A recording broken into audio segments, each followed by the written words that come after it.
After a hot week of television in front of the Canadian crowds, the first sign of a potential turnaround came last Thursday with Steve Austin vs Chris Benoit going 25 minutes for the title in front of Benoit's hometown crowd in Edmonton to lead to SmackDown drawing its most-watched show in almost 2 months, as the Benoit vs Austin match headlining SmackDown, which is already expected to have a viewership rebound due to the show now going against mostly rerun seasons on the major TV networks, doing over 6.8 million viewers in the most-watched episode of the show since the first SmackDown after WrestleMania 17 and before the recent weekly decline took place, giving encouraging signs of possible momentum for the combination of the fresh main event program on top and the start of the Invasion storyline, with Raw tonight kicking off with Kane vs Christian going 4 minutes for the IC title, not carrying over the big audience as Raw continued its worrying pattern of starting the show with a smaller audience tuning in from the start at 9 p.m. on almost a weekly basis,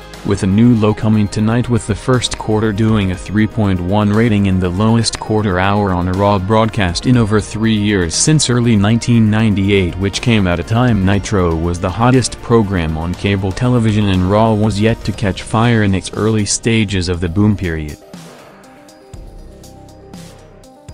Vince McMahon was out next recapping the Austin-Benoit title match on SmackDown, which saw Benoit beating down McMahon for the finish before Austin escaped with the title, saying that Austin beat Benoit twice over the last week and he is now never going to get another title shot again, talking about Benoit's performance in the match, which included him giving Austin 10 German suplexes in a row while rewarding him for his effort by booking him in a match against Big Show for tonight, with Mick Foley interrupting moments later, making a surprise appearance at the Target Center to a big reaction with his new book Foley is Good going to #1 on the New York Times bestsellers list for the first 2 weeks since it went on sale,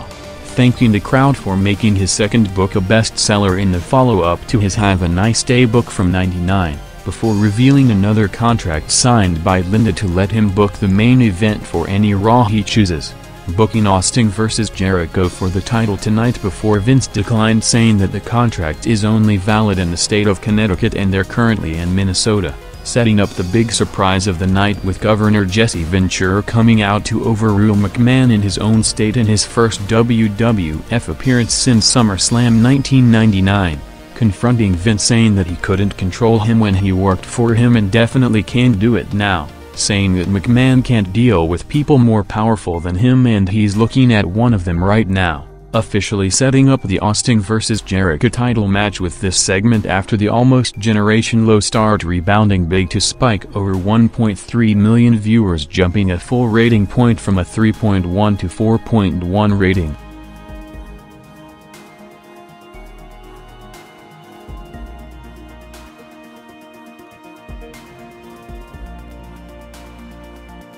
Raw maintained the 4.1 rating minutes after the big promo segment, having the first Hardy vs Hardy match as part of the King of the Ring tournament, with the match reportedly booked due to other circumstances, with Jeff replacing Eddie Guerrero after Eddie was sent home for reportedly showing up to the building earlier in the day in no condition to work, with Eddie, who was supposed to be involved in a three-way angle with Lita and Matt Hardy, being written off TV storylines for the foreseeable future, with him set to go to rehab, and with the landscape of the wrestling industry drastically changing since this time last year, with Raw and Heat the only first-run shows left on cable TV after the other three WCW and ECW programs were cancelled with the folding of the companies. The cable television landscape reflected in synergy to the status of the wrestling business, with Raw's home of TNN the only one in the top 10 cable networks to show an increase in May 2001 over May 2000, with USA Network dropping from a 2.1 to 1.5 primetime rating average while TNT dropped from a 2.3 to 1.9 rating, as Raw, despite its recent decline, still maintaining its spot as the most watched show on cable television on the majority of weeks, to almost double the TNN average from a 0.5 to 0.9.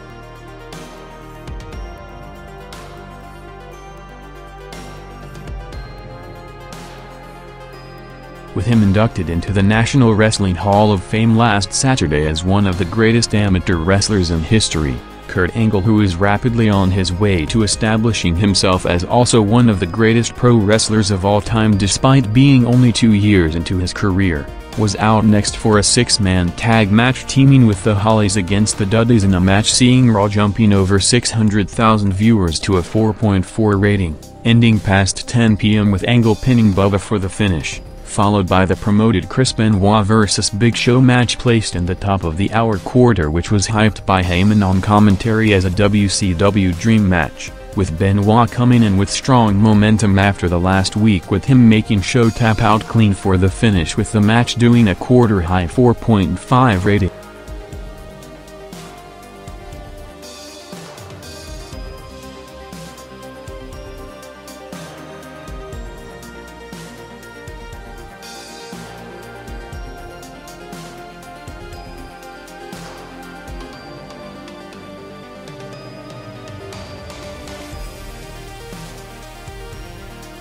Raw managed to offset the usual draw post the top of the hour quarter, having Undertaker come out for the response promo after the hidden video of his wife shown last week, cutting a heated promo threatening the stalker, saying that he has always gone out of his way to keep his family out of the business, before confronting JR and slapping Heyman, with JR the first one to get the letter from the stalker, telling him that if he hides something he will be the first on his list, followed by another video with Taker going backstage to confront Vince, who tried to put the blame on Shane, and with the identity of the stalker set to be one of the new WCW performers coming in on the way to the July 22nd pay-per-view, with Hugh Morrus interfering in the opening match to make him the second WCW wrestler to invade a WWF show after Storm last Monday. Things were starting to be made official with the WWF after still not agreeing with Viacom on a new 2-hour TV program for the relaunch of the WCW brand, changing its plans again to instead at least initially debut the WCW names on the WWF product before separating them to the new program if an agreement with TNN can be reached in time,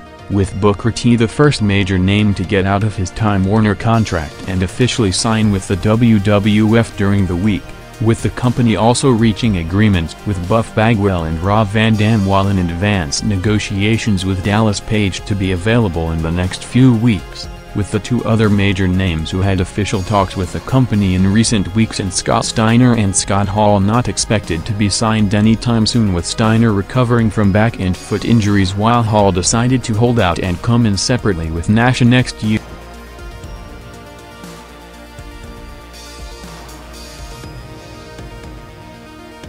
With the Hardys working against each other on the night, including starting to work singles programs with Matt winning the European title, another strong hint of a possible major split came during Raw's second hour, with Edge and Christian both announcing that they will enter the King of the Ring tournament to start the tension on the way to the eventual tournament.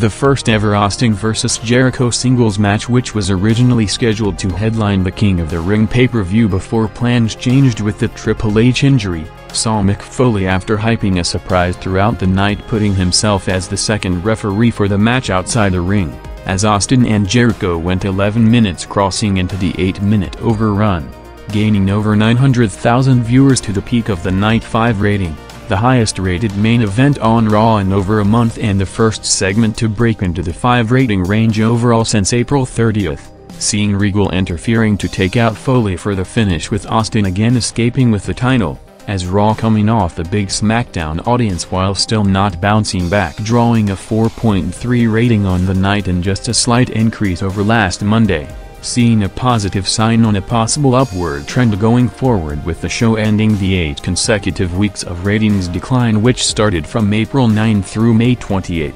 as while a 200,000 viewers increase that the show got tonight to 5.5 million viewers over the 5.3 million of last week can't be seen as a strong indication of a turnaround. The hope is reversing the downward trend in the TV product since the day after WrestleMania to gradually heat it back up with major angles coming up soon.